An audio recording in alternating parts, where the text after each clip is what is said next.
బంధకీకృత పరిహాసావమానమున ప్రాణ పరిత్యాగమనరించుటయ్యా, లేక ఆ పరిభవమునకు తలయొగ్గి జీవించుటయ్యా.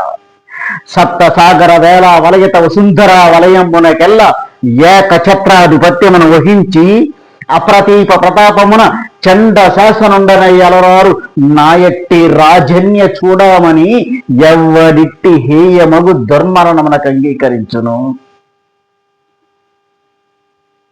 పోనిము అవమానము భరింపజలక దుర్మరణమునకి సాహసింతమన్నను ప్రయోజనమేమి?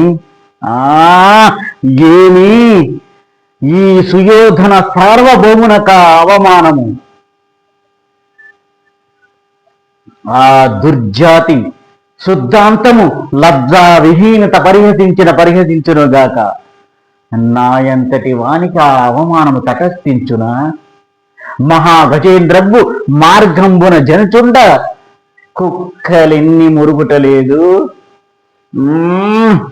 ఎన్ని విధములు నా అంతరాత్మకు సరిపెట్టుకున్నను ఈ వార్త ఎట్లయినా లోకంబున వెల్లడి కాక మానదు. నిరర్ధకముగ దురర్ధ ప్రతిపాదకులకు లోకులు అనేకులు అనేక విధంబుల తలంపక మానరు. ఆ పిమ్మట నన్ను సందేహింపక మానరు. ఈ సుయోధన సార్వభౌముని జీవితమున ఆ కలంకము స్థానమేర్పరచుకొనక మానదు. అపయశంబున జీవించి ఉండుట కంటే మరణంబు సర్వ విధముల శ్రేయోదాయకంబు. పోనిము ప్రాణ పరిత్యాగానంతరమునైనా ఈ సడి తప్పున మానిని పరిహాస పాత్రుడగు మానవపతి చరిత్రమని రేపటి నుండి నా జీవితం ఈ లోకమున నాటక రూపమున ప్రదర్శింపబడదా?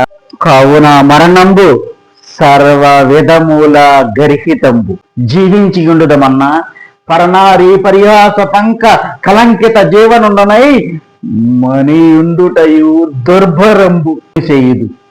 అచేతనమగు భూపరాగమే పాదహతి సైపజాలక మానవుని మూర్ధ మధురోహించి తన పగను తీర్చుకొనుచుండ సచేతనుడనై సబలుడనై సార్వభౌముడనైన నేను ఒక ఆరుది ఎనరించిన యవజ్ఞకు ప్రతీకారము గావించి నా పౌరుషమును స్థిరపరచుకొనజాలనే.